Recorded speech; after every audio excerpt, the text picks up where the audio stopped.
Good evening, my friends. There's been another military coup in Africa, this time Central Africa, Gabon, my friends. We'll look at where it is and what they're trying to steal here in a second.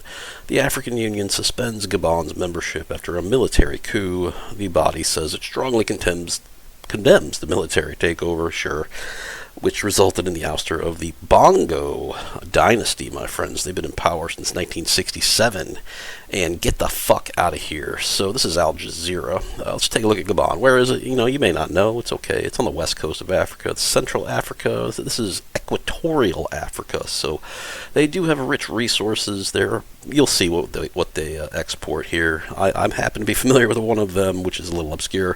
So they have petroleum and private foreign investment. So the commoners in Gabon are probably resentful of the oligarchs and the foreigners that are basically stealing their resources, and the oligarchs are basically getting paid for it. So the people of Gabon probably don't get dick out of the whole oil industry, which is huge, but it does happen to have the fourth highest human development index in the region after Mauritius, Seychelles, and South Africa. Well, South Africa's on its way out the door there.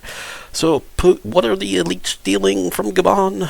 Petroleum, of course, and manganese. If you're not familiar, it's used in metallurgy, steel, aluminum, as well as fertilizers, interestingly enough. And this is the topic I'm familiar with. Sawn wood and veneer sheets. Yes, they have a lot of rare hardwoods there. I happen to know that because I did about $5,000 worth of IT work for a local hardwood retailer in Missouri, so you can probably figure out who it is. But one other interesting fact is the movie War Games is the Chad alert. I love that one. There's absolutely nothing strategically important about Chad that I know of. I could be wrong, but there's the Gabon Rebellion. Hey, that just happened.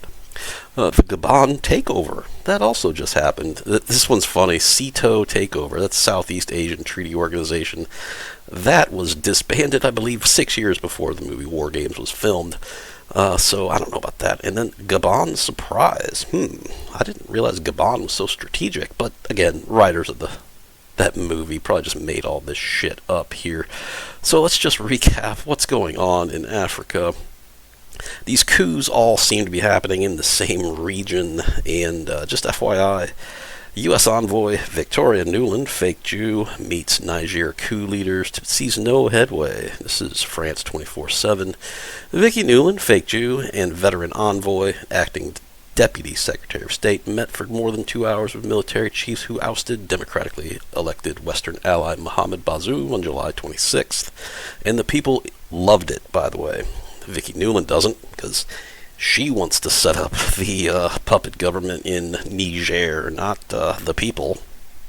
Speaking to reporters before her departure, Nuland described her talks as extremely frank and at times quite difficult. She said she offered the coup leaders a number of options to exit the crisis and restore the relationship with the United States, which, like other Western nations, has suspended aid.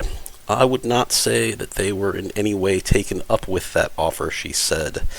And they probably said, get your fat, ugly, Jabba the Hutt looking ass out of here and don't let the door hit you in your bottom surgery on the way out, because they're not interested in Western nations' aid anymore. They want their resources for themselves. The people want to control those resources. This is all kind of dovetailing around the same topic of the West is failing, my friends. The United States is failing. It's becoming a multipolar world, and we may be on the outside looking in fairly soon. This is going to be a long video, so if you like my content, hit subscribe, hit the like button, hit the notification bell, leave me a comment. I read all the comments, my friends, because where are we going with this next? Oh, at least 5 members of the Niger junta were trained by the United States. Ho, ho, ho, ho, interesting. Washington is halting aid to Niger. This is a 3-week-old story.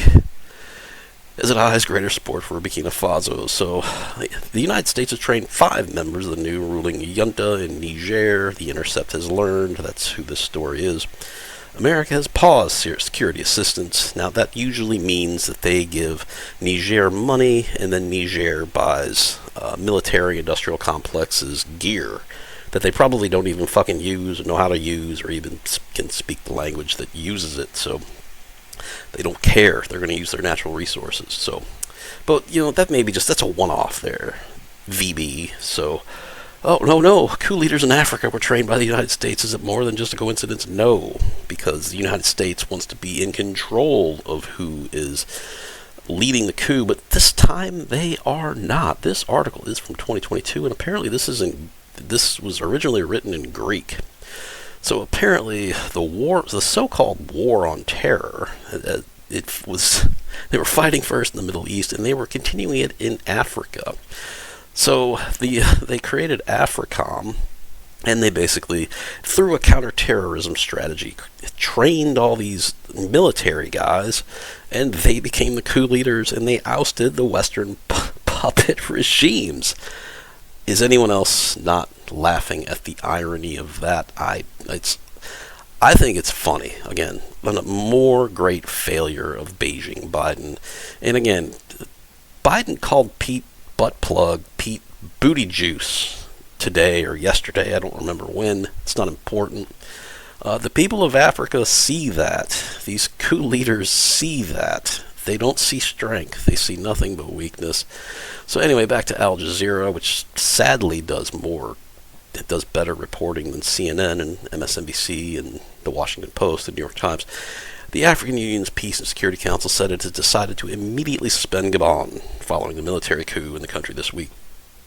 Of course, the African Union Peace and Security Council said on Twitter that it strongly condemns the military takeover of power in the Republic of Gabon, and has decided to immediately suspend the participation of Gabon in all activities in the African Union, its organs.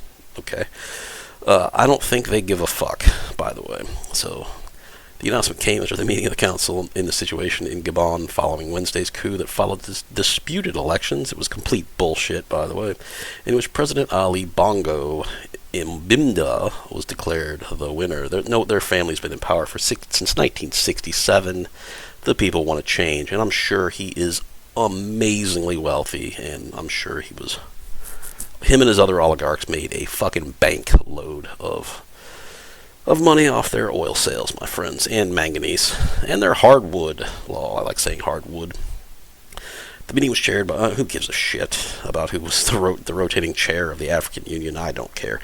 The takeover ended the Bongo's family 6 decades in power and created a new conundrum for a region that has struggled to deal with the 8 coups since 2020. Now, normally, 15 years ago, France would roll in, kick the shit out of the coup leaders, and restore their Western puppet regimes.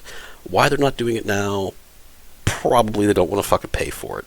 So, Nigeria's recently elected president called it a contagion of autocracy. Not really. I think they get to the point here. I'll just get there quicker. It's a contagion of weakness of the United States and France. They have no fear of the United States or France. But, because France is weak, the West is weak. The United States, oh my God, we've never been weaker in my lifetime. So, Nigeria's president, his fear has been confirmed that in Gabon, that copycats will start doing the same thing until it's stopped.